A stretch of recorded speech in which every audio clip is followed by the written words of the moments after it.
Selamat sore saudara. Apa kabar? Terima kasih buat yang sudah melayani sore hari ini, teman-teman musik, singers, sound leader, bahkan para tamborin yang sudah melayani kami. Saya berterima kasih ya. Juga berterima kasih pada setiap jemaat yang sudah datang on time. Ini kemajuan yang luar biasa supaya nama Tuhan dipermuliakan. Amin saudara. Amin apa aman? Amin. Amin lah. Aman. Ya, amin pasti aman. Teman-teman, saya mengucap syukur hari ini boleh berjumpa dengan kita semua. Biarlah kita terus dalam sukacita Tuhan, kita terus bersemangat di dalam Tuhan. Kita sungguh-sungguh mencari Dia. Amin. Pak Mike, apa kabar? Lagi nggak enak badan. Oh, lagi nggak enak badan. Berarti perlu didoakan nanti ya saudara. Yang sakit harus doakan. Ada Ramaldi. Dari mana aja mas? Padang Bulu ya? Di seberang Pak. Oh dari seberang. Terus lagi libur di sebelah. Nggak ada ibadah itu Pak. Nggak ada ibadah sore. Oh nggak ada ibadah sore. Ya memang di sini selalu ada ibadah sore.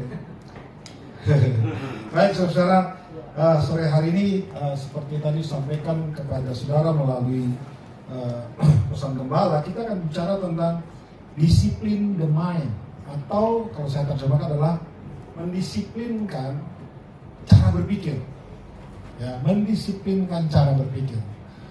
Sebelum kita mulai, saya mau berikan satu contoh yang kemudian dari contoh situ kita akan melihat kebenaran firman Tuhan yang berhubungan dengan disiplin the mind atau mendisiplinkan pola pikir kita. Saudara, misalkan hari ini kopi saya tidak terlalu banyak, kira-kira segelas inilah ya. Saya isi garam 1 sendok, asin nggak dia? Kira-kira air putih yang ada dalam sini pasti asin kan ya? Tapi kalau misalkan hari ini depan saya ada ember dan air yang banyak, saya taruh sendok garam, asin nggak itu air dalam ember? Kenapa? Masanya kecil. Masanya kecil. Mahal ini pinter ya. Saudara perhatikan baik-baik. Hidup ini akan selalu ada di dalam situasi yang tidak mengenakan. Ya saudara, many things distracts. Banyak hal akan mencoba mengganggu Anda, mengganggu cara berpikirmu, mengganggu suasana hatimu. Tapi dari contoh tadi, kalau hati kita hanya seluas termos ini, maka Anda mudah untuk terganggu. Betul? Betul apa betul? Betul. Bilang kiri kanan, kalau hatimu sekecil termos, kamu pasti terganggu. Ya. Tapi kalau hatimu seluas samudra, jangan samudra, bukan saran ya. Kalau hatimu seluas tempayan, nggak berasa, bahkan nggak ngefek itu garam. Jadi dalam hal ini supaya garam tidak mempengaruhimu, apa yang harus Anda ganti? Cara berpikir sama garam yang nggak ada hubungannya. Yang ada diganti harusnya tempatnya. Lebarkan hatimu. Ngerti maksudnya saudara? Melebarkan hati, maka garam sebanyak apapun masuk pasti nggak akan mempengaruhi Anda. Ini saya pakai contoh kecil, apalagi kalau saudara mencoba garam sesendok dilemparkan ke sungai, nggak ngefek saudara. Kenapa?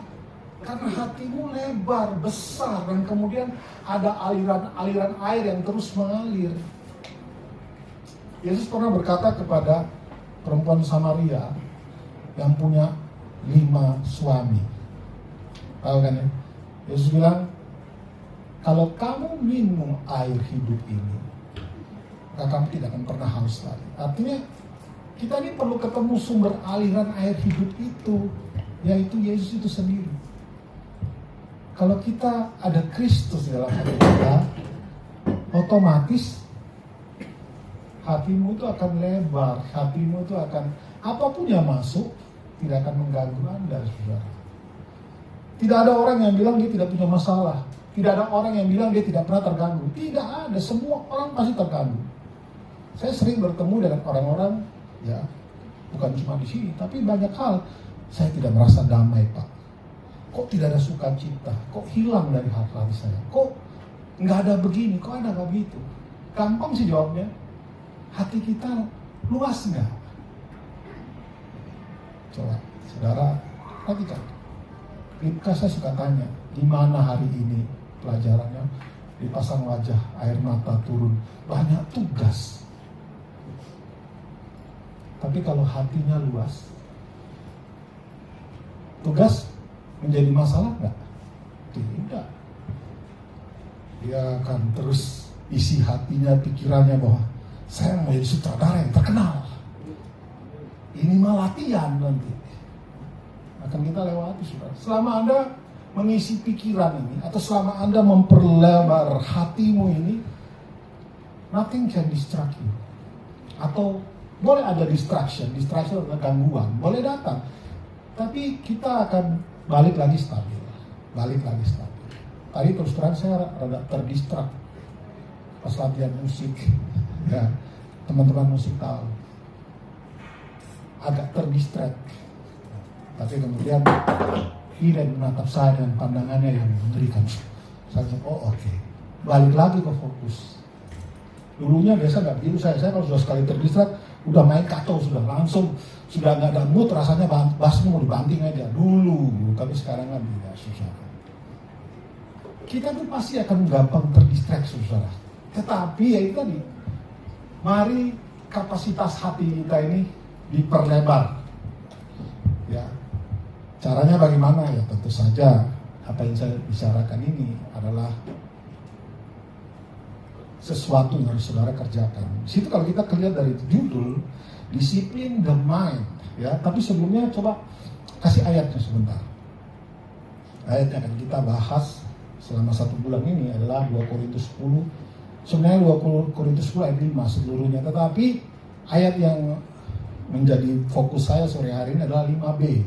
Kita baca bersama-sama ya, saudara ya. Siap? Yang sudah dapat katakan amin. Ya, ada di depan, jadi nggak usah di depan gini. Sama-sama, 1, 2, 3. Kami menawan segala pikiran dan menaklukkannya kepada Kristus. Kalau semua pikiran itu kita taklukkan di bawah Kristus, jadi sulit nggak? Pada saat Anda menghadapi tekanan hidup, nggak jadi sulit. Tapi yang sulit adalah ya ini, menawan dan menaklukkan. Siapa sih yang bisa melawan pikirannya sendiri? Perjuangan terbesar setiap orang percaya adalah dengan dirinya, saudara. Dari luar itu kita masih bisa, distraction itu masih bisa kita lawan sometimes pakai pola pikir. Lu pendeta kok marah-marah, kira-kira begitu masih bisa saya lawan tuh. Tapi kalau yang dari dalam ini tidak kita tawan, wah repot, saudara. Karena kalau saudara baca, saya tunjukkan beberapa ayat, Anda akan mengerti betapa penting sekali pikiran itu didisiplinkan. Katakan disiplin. Mari kita lihat kata disiplin artinya apa. Ya, dari Merriam-Webster. Baca sama-sama yuk. Dalam bahasa Inggris pasti latihan ya, Bu Yuli. Ayo dibaca lagi bahasa Inggris. Orang, ayo sama-sama saudara. 1, 2, 3. To train or develop by instruction and exercise, especially in self-control. Itu bahasa Jawa, saudara. Tahu artinya apa? Kalau berdasarkan Merriam-Webster ini, saya terjemahkan gini: melatih atau membangun melalui instruksi, ya. Melatih atau membangun, mendevelop, mencoba membangun melalui instruksi, arahan, latihan, khususnya self-control. Karena kalau bicara disiplin, itu bicara self-control, saudara. Saya membaca salah satu jurnalnya Ki Hajar Dewantoro. Ada yang tahu Ki Hajar Dewantoro? Ada yang tahu? Ada yang tahu? Siapa Ki Hajar Dewantoro? Ngomong aja bapak saya, Pak. Beres kan? Orang zaman dahulu yang pasti. Dia menteri. Apakah dia menteri? Iya, dia bekas. Ya. Bapak pendidikan, dia bilang begitu. Kalau bicara tentang disiplin, itu berbicara tentang self control yang harus start dari diri sendiri. Kita tuh tidak bisa disiplin, tidak bisa menjadi disiplin kalau kita belajar dari orang lain. Nggak bisa. Karena kalau Anda belajar dari orang lain, maka Anda termotivasi untuk menyaingi dia. Bukan termotivasi untuk membangun dirimu sendiri.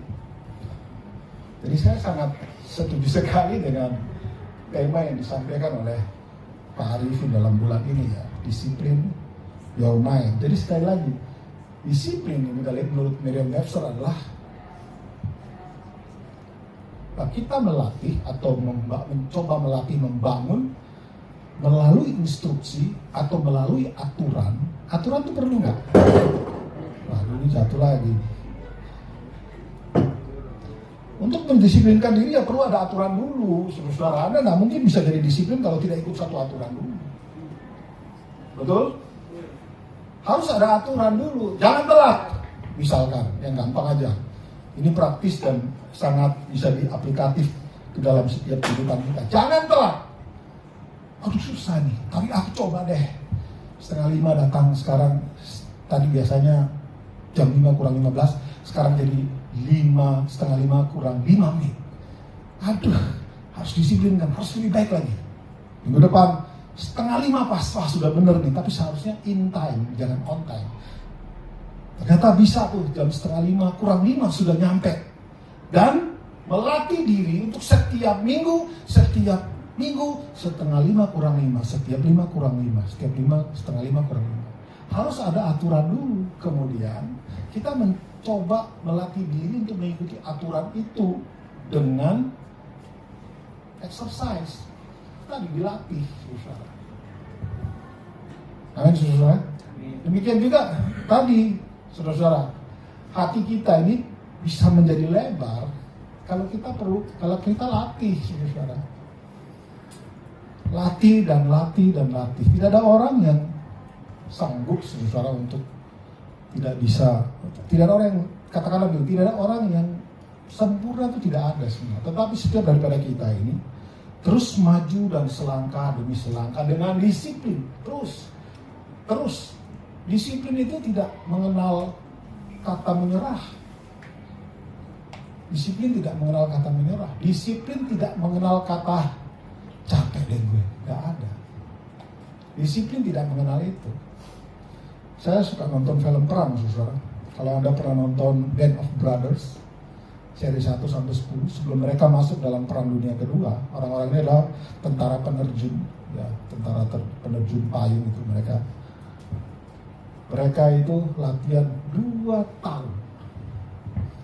Selama 2 tahun apa yang dikerjakan? Fisiknya dihajar terus. Dan setiap hari itu yang mereka kerjakan, itu dikerjakan. Lagi asik makan, tiba-tiba berhenti, lari lagi. Ternyata berkat kedisiplinan yang tinggi selama 2 tahun ini, orang-orang ini nggak ada di tengah perang minta pulang.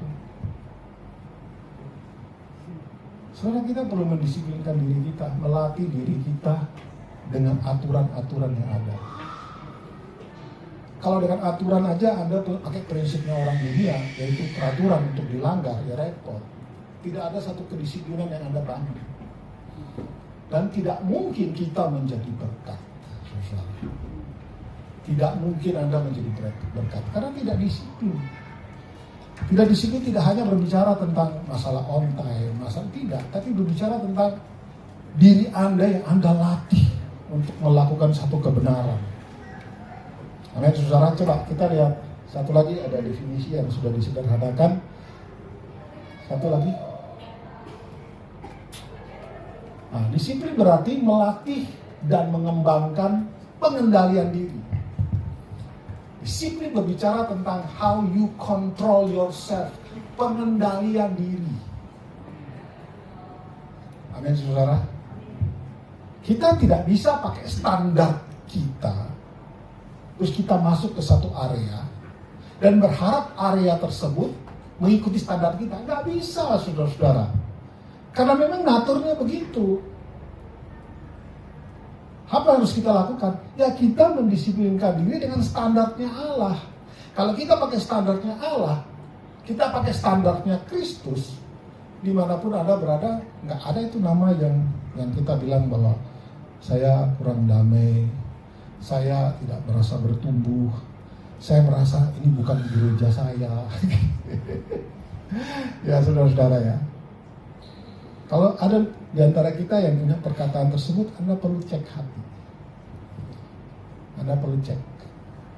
Anda perlu cek hubunganmu dengan Tuhan. Anda perlu cek. Anda perlu cek kesehatan hubunganmu dengan Tuhan. Minggu-minggu kemarin, bulan-bulan kemarin kita berbicara tentang mengasihi Allah, ya kan? Mengasihi itu action, bertindak. Mengasihi itu bukan cuma lip service, tapi bertindak.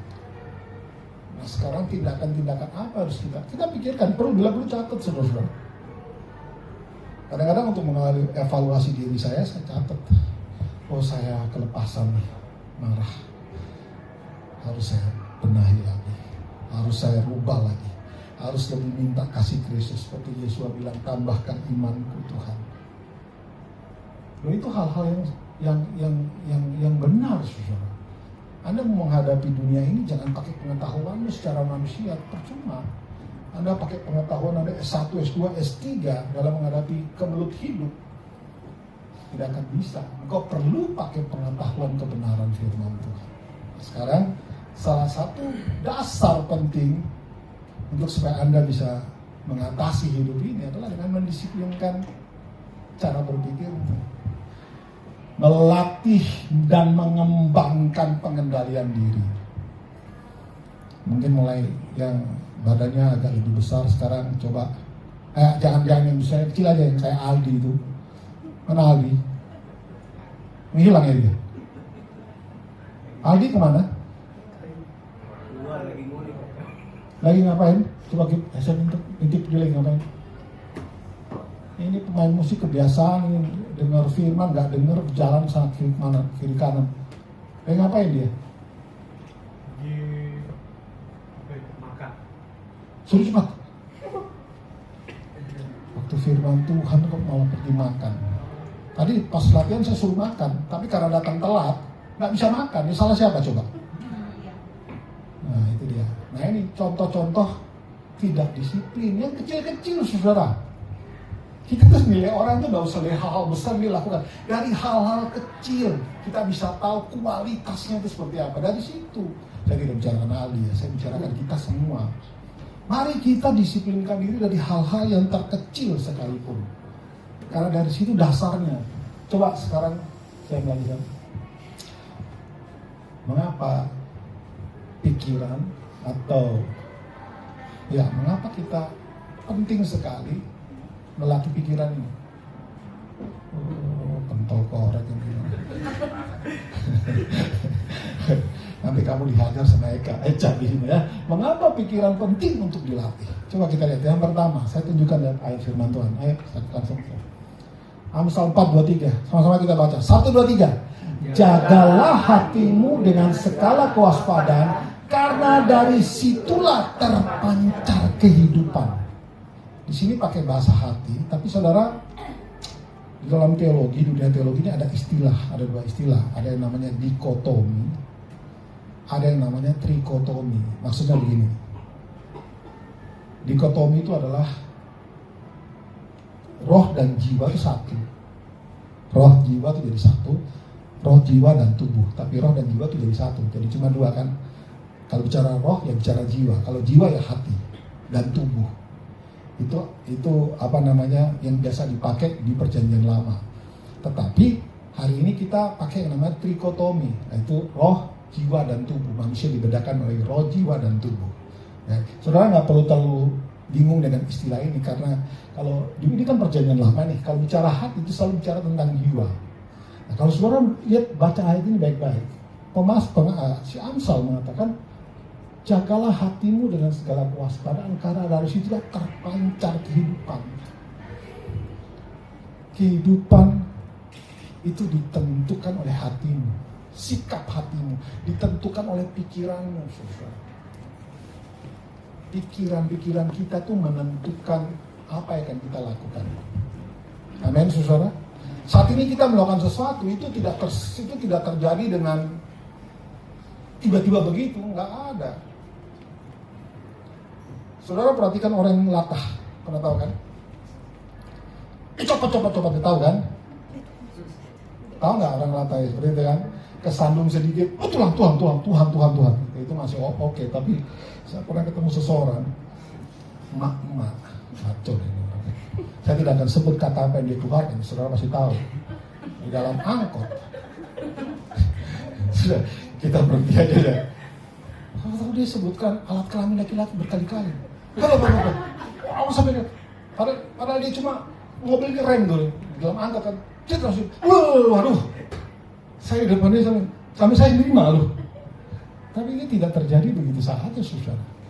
Apa yang keluar dari mulut somehow sudah tersembunyi dalam pikiran. Sudah tersimpan dalam di sini. Kalau hari ini itu kan tipu, itu tidak terjadi sehari. Itu terjadi bertahap. Nipu pertama, nggak ketahuan. Kira-kira ada nipu kedua nggak? Kalau pertama nggak ketahuan, kedua pasti ada kan? Kedua nggak ketahuan. Ada ketiga nggak? Selama ada kesempatan pasti dilakukan. Ketiga. Keempat ada nggak kira-kira? Ada. Akhirnya setelah sekian lama menipu, akhirnya saat ngomong menipu orang itu tak terasa lagi, nggak perlu dipikirkan karena sudah terangkai. Cuma sayang kalau bukan penipu profesional, artinya begini, kalau penipu profesional itu IQ-nya tinggi, dia bisa ingat 10 tahun nipu apa sampai hari ini tahu. Tapi kalau penipu-penipu yang ya baru belajaran, ngomong A 3 hari lalu, tahu-tahu muncul di profile picture atau apa realnya, ya ternyata dia buka-buka kartu sendiri, atau ngomong tanpa keceplosan, ternyata. Saudara, saya mau kasih tahu ya saudara, berdasarkan firman Tuhan, dari hati ini timbul segala hal-hal. Bahkan kehidupan itu terpancar dari situ. Kalau kita ini punya hati yang tulus, baik, hati yang penuh dengan damai, sejahtera, sukacita, orang berasa enggak, saudara? Berasa. Akan terpancar itu keluar. Nah, kalau setiap orang yang ketemu Anda, mereka bilang begini, anak ini kok auranya bagus ya. Kira-kira begitu. Kasih dia pekerjaan yang dia mau. Anda lebih cepat sekali dapat promosi. Tapi karena di dalam ini sempit, kemasukan garam sedikit, asin, kasih gula, manis, gampang terpengaruh, maka yang nampak keluar pun akan kelihatan susah. Itu sebabnya disiplin your mind atau melatih diri untuk mengendalikan diri kita itu penting, susah. Kita perlu mendisiplinkan diri kita. Ayat berikut yang coba kita lihat lagi. Betapa pentingnya hati itu, betapa pentingnya pikiran itu. Sama-sama kita baca Markus 7:21. 1, 2, 3. Sebab dari dalam, dari hati orang timbul segala pikiran jahat, percabulan, pencurian, pembunuhan, slide lagi. Satu lagi. Perzinahan, keserakahan, kejahatan, kelicikan, hawa nafsu, iri hati, hujat, kesombongan, kebebalan. Dari dalam hati, dari dalam pikiran, dari dalam pikiran. Jadi apa yang keluar itu datang dari dalam. Saya pernah mengajar waktu Kingdom Training, kita masih ingat pasti ya. Ada istilah atau sebutan, bahkan ini adalah salah satu nilai dari rock, yaitu integritas. Integritas itu dari bahasa Latinnya integer. Integer itu artinya kesatuan antara apa yang di hati, apa yang di mulut, dan apa yang dilakukan. Sama. Bukan hatinya ngomong B, mulutnya ngomong A, yang dilakukan C. Terus Dimulai dari di mana? Kalau berdasarkan firman Tuhan, dari sini. Dari sini, makanya orang yang belajar psikologi itu gampang nebak-nebak orang sih. Mereka gampang dari gerak-geriknya, oh ini kira-kira begini, oh kira-kira begitu. Tapi Alkitab sudah mengatakan, matamu itu apa? Cerminan hati. Matamu itu cerminan hati. Apa yang nampak di luar, itulah yang ada di dalam, saudara. Oke, sekarang berikutnya. Sekarang kita cari solusi. Langkah awal apa yang harus dilakukan? Segala sesuatu harus ada langkah awal supaya terjadi perubahan. Kita mau mendisiplinkan pikiran kita. Kita mau melatih dan mengendalikan cara berpikir kita, mengendalikan self control kita, maka harus ada langkah-langkah awal yang kita lakukan. Langsung saja. Tuhan Yesus pertama kali memulai pelayanan, dia berkata, sejak waktu itulah Yesus memerintahkan, bertobatlah sebab kerajaan sorga sudah dekat. Saya kasih judul reformasi pikiran. Ya, saudara, reformasi atau reform itu adalah merubah bentuk lagi. Reform, merubah bentuk. Kalau kita memperhatikan ayat ini, Yesus memulai pelayanan dan berkata, bertobatlah sebab kerajaan Allah sudah dekat. Kenapa? Karena pada saat itu, saudara, orang-orang Israel masih pakai cara-cara perjanjian lama, pakai Taurat. Dan Taurat tidak mengenal Kristus. Di Taurat adalah mata ganti mata. Tidak ada kasih karunia di situ. Nah, Yesus tuh mau bilang, kalau kamu mau menikmati kerajaan surga, kerajaan surga itu apa sih? Kerajaan Allah bukan terdiri dari soal makan, minum, pakai, melainkan Kerajaan damai sejahtera. Damai sejahtera, Sukacita. sukacita oleh Roh Kudus, dan lagi kebenaran. Anda mau mengalami kebenaran di dalam hidupmu, ya. Anda mau mengalami damai sejahtera yang melampaui segala akal dan pikiran, mau mengalami sukacita oleh Roh Kudus, hanya bisa terjadi kalau cara berpikirnya itu dirombak. Artinya yang Anda Anda ini tidak bisa mengandalkan cara-cara lama supaya kita menikmati kerajaan Allah. Saya hubungkan langsung dengan kerajaan Allah, karena ini adalah kita ada di Rock, bicara pengajaran kita tentang kingdom. Memulai disiplin rohani itu dengan langkah pertama, merubah pola pikir dengan cara menerima Kristus Yesus sebagai Tuhan di dalam hidupmu, dan sungguh-sungguh hidup di dalam kebenaran, saudara. Karena kita katakan ini, hasilkan buah-buah sesuai pertobatan. Coba kita mundur ke belakang lihat hidup kita. Apakah kita ini sungguh-sungguh bertobat? Apakah ada hal-hal yang sudah kita rubah? Tentu saja saya tidak bilang saudara sudah sempurna, tapi setidaknya ada hal-hal yang sudah kita kerjakan. Nah, untuk merubah semua hal-hal yang dulu itu, kita perlu merubah ini, diformat ulang. Handphone kalau sudah kebanyakan virus, sudah terlalu banyak aplikasi untuk membuat dia bisa lancar lagi. Salah satunya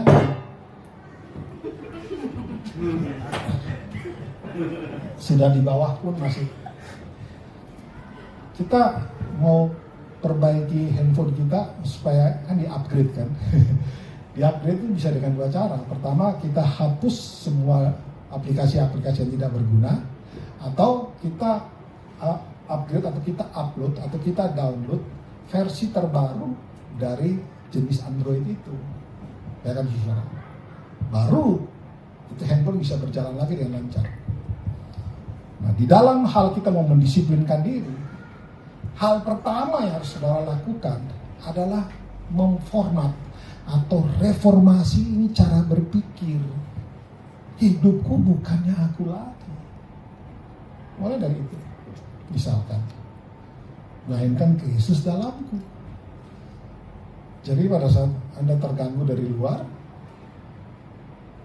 Anda bisa mengatakan kepada diri sendiri bahwa hidupku bukannya 10 tahun lalu.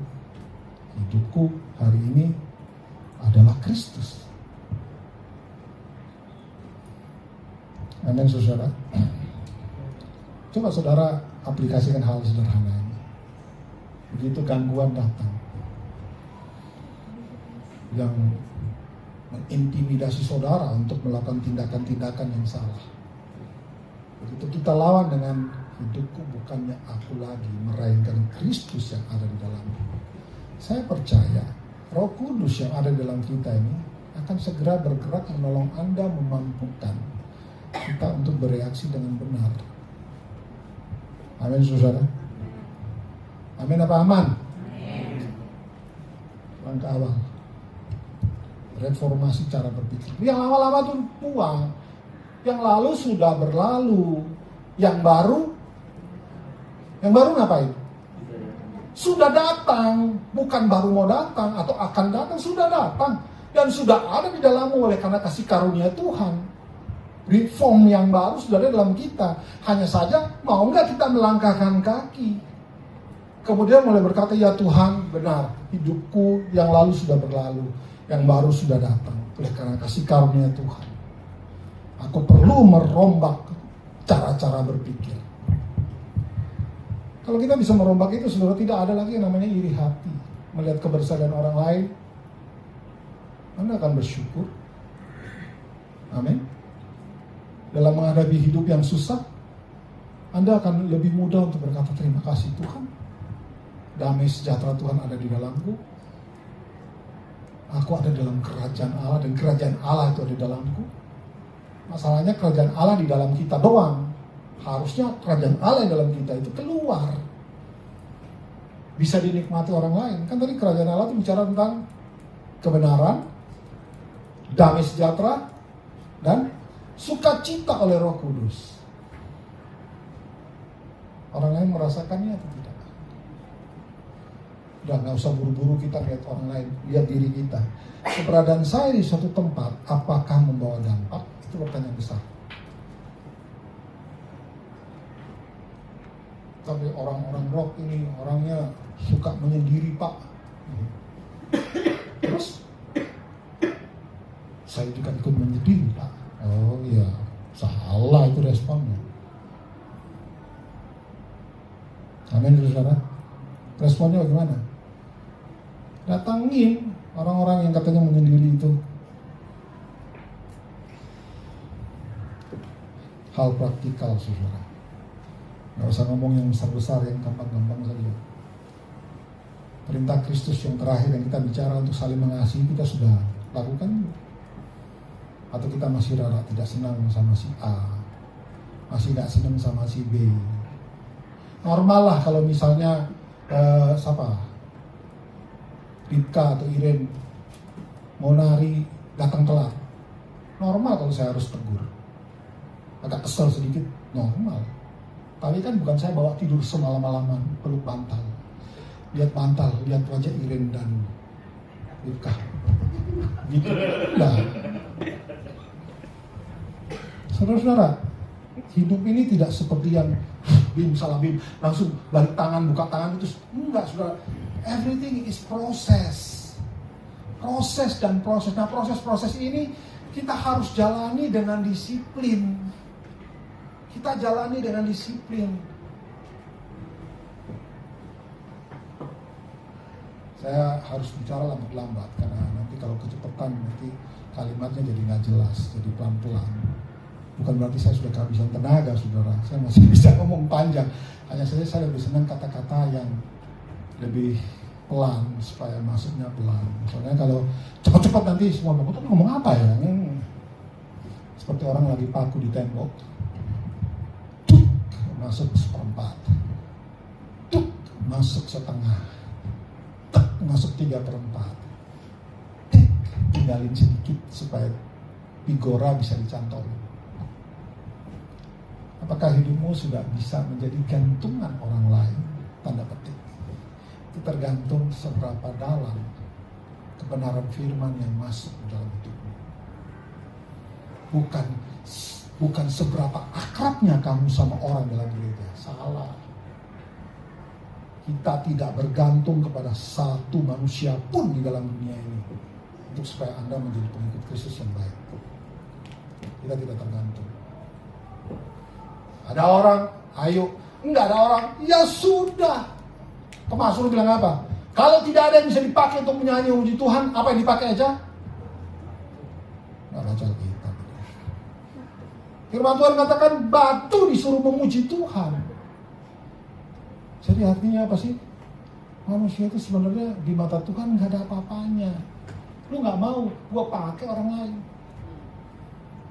Kamu nggak mau berubah, ya sudah, aku pakai orang lain yang mau berubah. Amin Pak Doni. Saudara, semangat saudara. Kita tidak bergantung dengan kiri kanan kita. Kita bergantung dengan kepada siapa kita gantungkan pengharapan kita. Itu yang penting saudara. Kepada siapa mata kita tertuju itu penting. Jangan lihat manusia. Kalau lihat manusia sudah, aduh, makan daging saya saudara. Makan daging sendiri ya. Saking sebelnya sama Ustaz ini sakit kok nggak datang ngomsel misalkan. Apa ini? Misalnya. Tapi kan tidak saudara. Justru kita doakan. Betul kan? Kita disuruh untuk berbuat baik kepada orang, saudara. Jangan buang waktumu untuk ngomongin keburukan orang dan kebusukan orang. Jangan buang waktumu ke sana. You are wasting time. Dan apa yang terjadi? Kalau Anda benci dengan seseorang, saya banyak ketemu kasus emak-emak yang sudah 60-an kena kanker hati lah, kena macem-macem lah. Ternyata karena menyimpan kebencian. Kebencian itu menggerogoti dia pelan-pelan. Gak bisa ngampuni suaminya. Gak bisa ngampuni anaknya yang nakal kayak gitu. Tapi ngomong gitu ini udah berubah banyak loh. Coba lihat mukanya. Dia berubah juga tambah gemuk. Repotnya anak. Tapi dia berubah lebih baik. Ya. Saya tidak pakai cara-cara dulu. Pinjam pistol, taruh di pintu, macam tembak kepalamu, begitu gitu? Kamu di how I treat you. Bagus. Oh, bagus. Macam-macam. Lo tahu bagaimana saya treat dia? Saya lupakan apa yang sudah dia lakukan. Itu saja sih. Saya tidak punya cara-cara lain. Lupakan apa yang dia sudah lakukan, segala macam sakit hati, kekecewaan, keuangan, semua harga diri habis gara-gara dia. Lo serius, saudara? Apakah saya balas? Papi balas kamu? Enggak. Oh, enggak. Saya kasih kepercayaan. Tadinya rumah kuncinya saya kantongin setelah dia pulang. Sebelum tidur, semua laptop taruh di kamar depan, kita kunci. Sekarang kalau dia mau curi, ya itu urusan dia sama Tuhan. Yang penting kita mengasihi dia. Dan dia sekarang tidak begitu, saudara. Benar. Cuma yang perlu dirubah yaitu tidurnya. Masih kayak babi tidurnya. Tapi setidaknya dia sudah menjadi seorang anak yang baik. Ya. Kita doakan supaya tahun depan dia bisa kuliah dan segera kawin dan berdiri sendiri punya rumah tangga, supaya dia tahu bagaimana rasanya bapaknya dan emaknya dikerjain besar-besar. Bagaimana cara saya menghadapi dia? Ya ini tadi, mendisiplinkan diri. Buang formasi lama, format atau reform your thinking, merubah pola pikir. Saya tidak melihat dia lagi sebagai anak yang begini begitu, enggak. Aku kasih kesempatan. Tuhan kasih kesempatan aku harus kasih kesempatan dia. Itu saja saudara-saudara. Tidak ada ancaman-ancaman dalam. Tapi dia memang suka ganggu adiknya. Saya cuma bilang, tolong kalau papi nggak di rumah, kamu yang menjaga keamanan. Malah saya kasih ini mandat supaya dia tahu dia anak di rumah yang nomor 1. Saudara mengerti poin saya? Bukan saya sedang menyanjung dia, saya sedang mengajarkan Anda sesuatu bahwa cara kita merubah dan mendisiplinkan diri kita, dan juga merubah orang itu menjadi baik adalah dengan melihat dia dengan cara Kristus melihat. Dan mempercayai dia seperti Kristus mempercayai dirimu. Ya saudara, saya tidak melihat Anda tuh jelek. Tidak, saudara-saudara.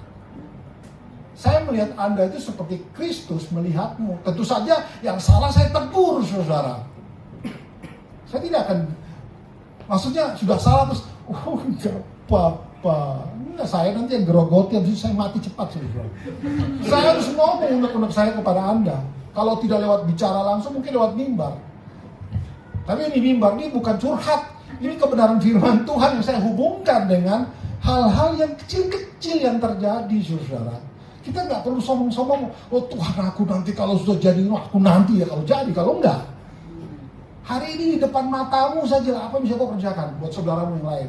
Sudah buka gigi nggak buat dia? Buka gigi itu istilah orang Ambon untuk kasih senyum. Ya, bukan.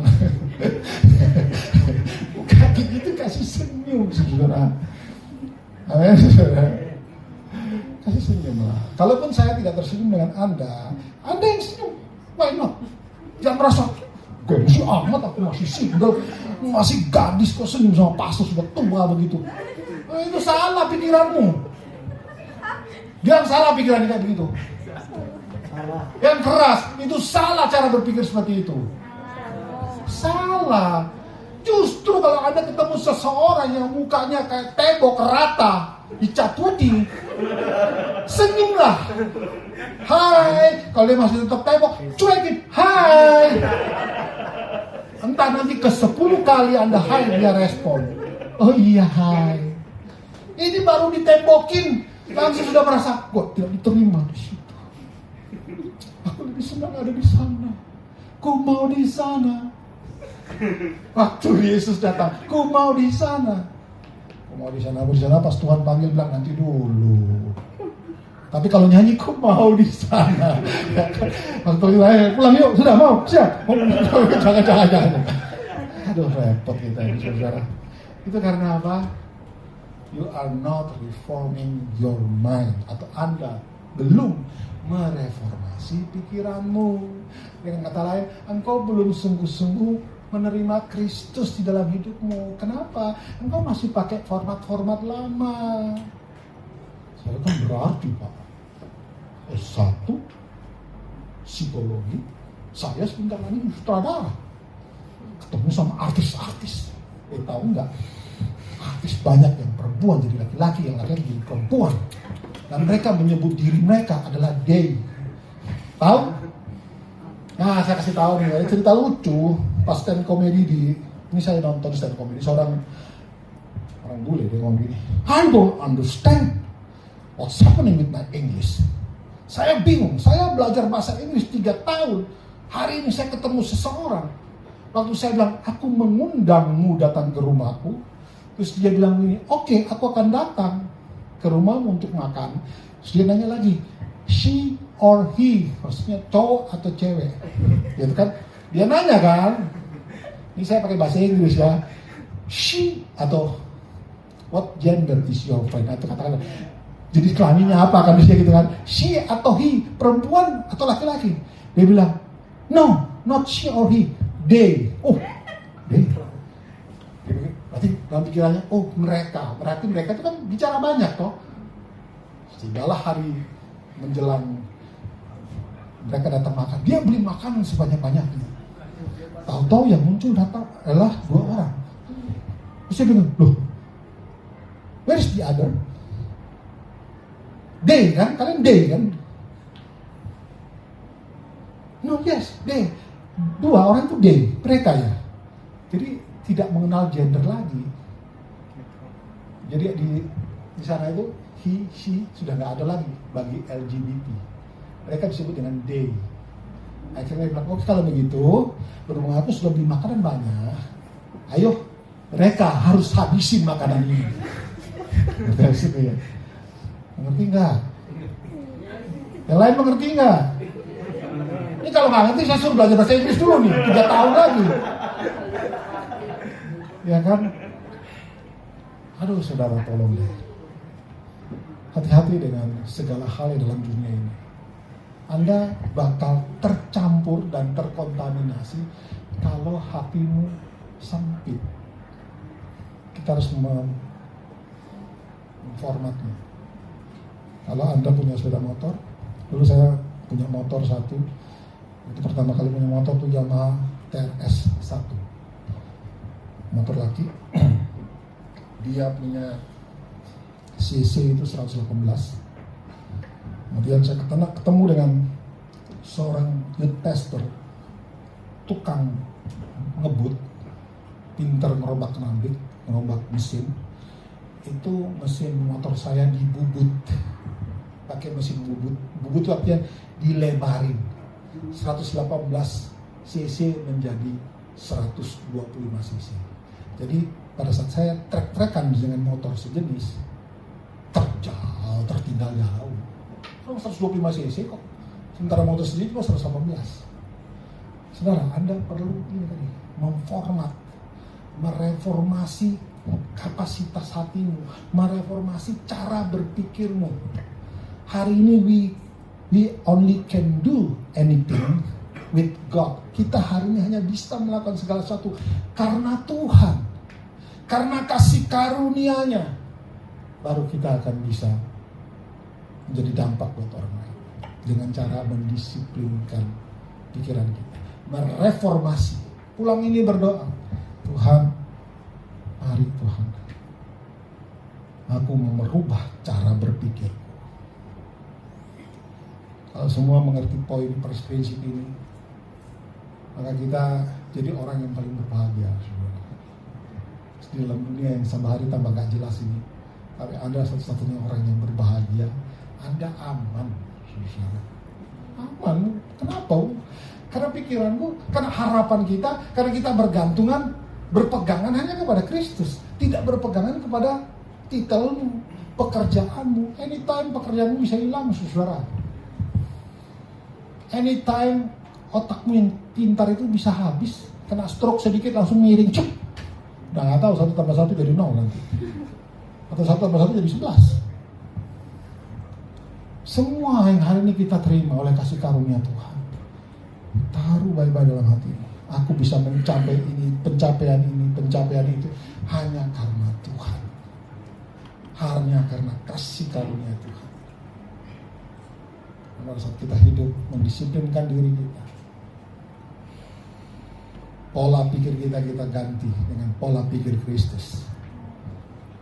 Nama Tuhan akan dipermuliakan. Amin, saudara. Yang berikutnya, terakhir, sama-sama kita baca 1, 2, 3. Yang kedua adalah menawan dan menaklukkan pikiran kepada Kristus. Ayat tadi kita udah baca. Menawan, apa sih menawan itu? Mempesona. Bukan itu. Menawan itu apa sih? Captive, menangkap. Bagaimana cara seorang polisi menangkap penjahat? Bisa. Dia harus identifikasikan dulu kan. Oh, ini orang ini penjahat ini. Dia sudah nyuri berapa banyak. Ini orang ini nih.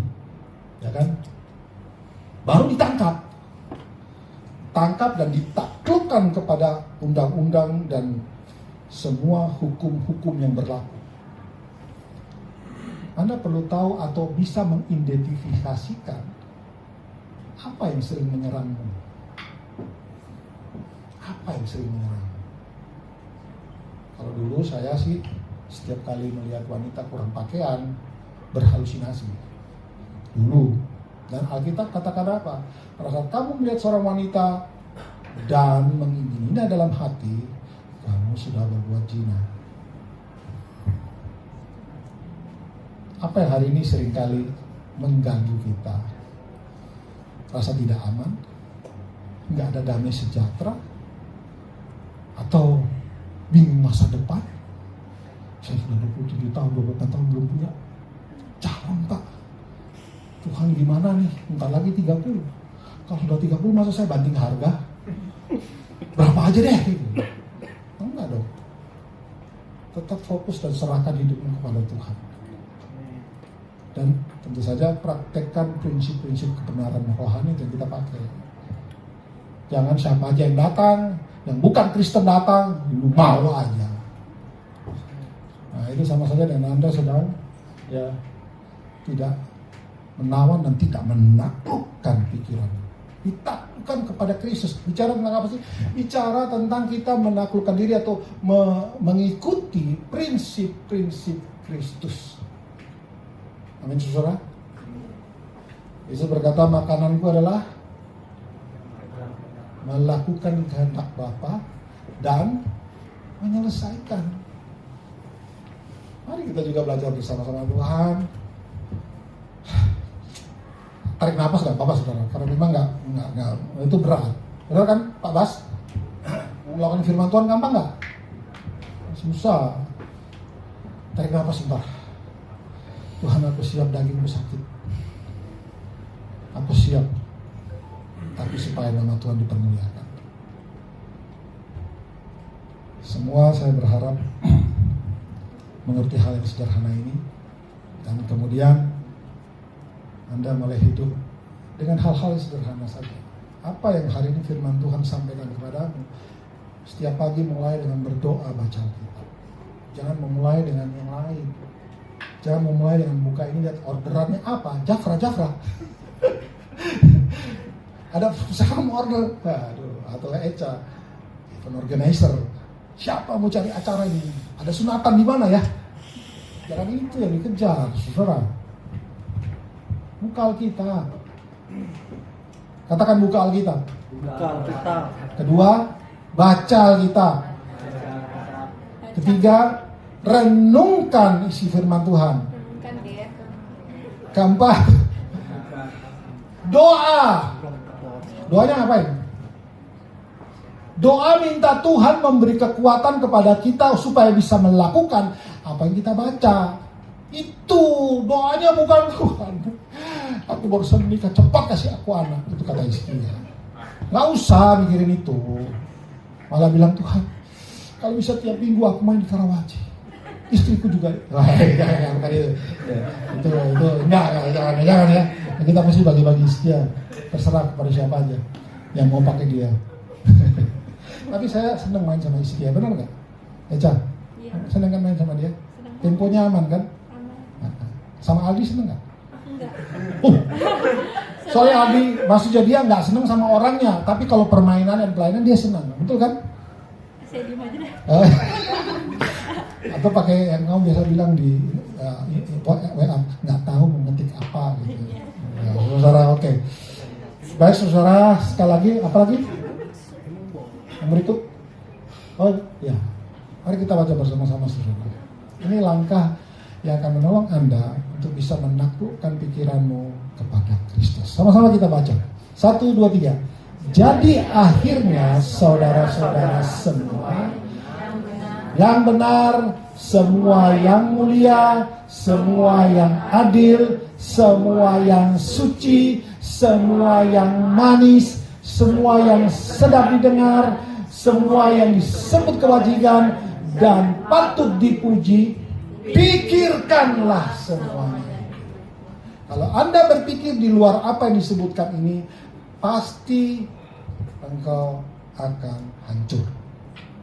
Saudara ya. Ini ayat sederhana. Ini ayat hafalan saya. Pagi-pagi saya suka baca ini. Dan kemudian bilang, Tuhan tolong supaya yang benar itu aku pikirin, yang mulia, yang manis, yang sedap didengar, yang suci, itu yang aku pikirkan. Dan kalau saudara mendisiplinkan dirimu, maka kebenaran firman Tuhan ini seperti paku yang tadi ditancapkan, tak, tiap hari ditancapkan, tiap hari ditancapkan. Suatu saat firman Tuhan sudah begitu kuat menancap di dalam Anda, jadi berkat buat orang lain. Amin. Ingat, kita jadi orang percaya bukan untuk konsumsi pribadi. Anda diberkati untuk memberkati. Pencapaianmu hari ini untuk supaya orang lain diberkati. Sampai sini cukup mengerti? Mengerti saudara? Bilang kiri kanan kamu, ngerti nggak? 2 poin yang tadi. Reformasi pikiran, katakan sama-sama. Reformasi pikiran. Menawan dan menaklukkan pikiran pada Kristus. Menawan dan menaklukkan pikiran kepada Kristus. Itulah saya. Itulah saya. Tuhan memberkati. Saya kembalikan aja. Silakan.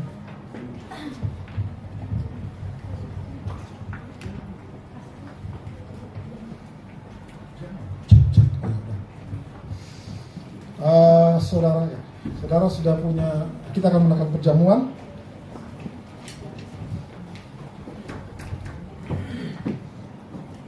Roti dan anggurnya sudah dapat semua? Ada yang belum dapat? Kalau ada yang belum dapat, bisa angkat tangan. Saya undang saudara bangkit berdiri.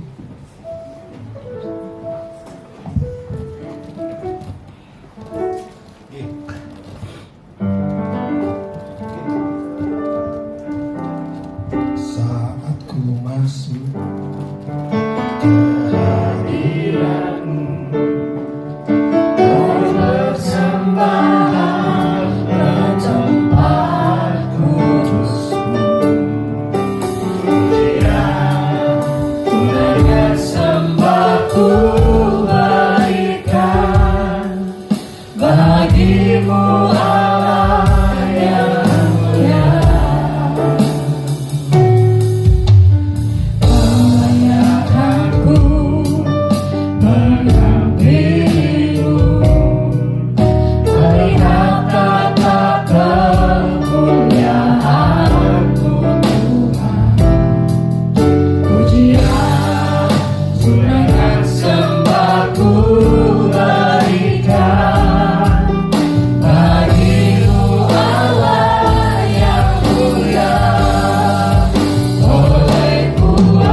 syukur buat tubuh Kristus yang sudah diberikan, dihancurkan, supaya hari ini setiap daripada kami peroleh hubungan dengan Allah Bapa, supaya kami boleh menikmati setiap janji-janji yang sudah diberikan kepada kami. Supaya kami percaya juga melalui bilur-bilur Kristus, segala sakit penyakit sudah disembuhkan. Kami bersyukur untuk tubuh yang sudah diberikan ini. Mari kita makan di dalam nama Yesus.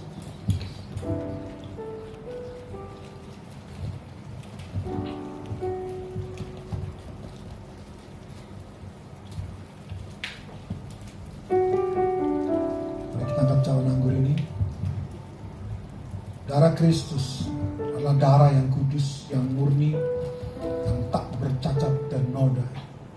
Harus dicurahkan di atas kayu salib, supaya segala dosa yang telah kita perbuat dihapuskan.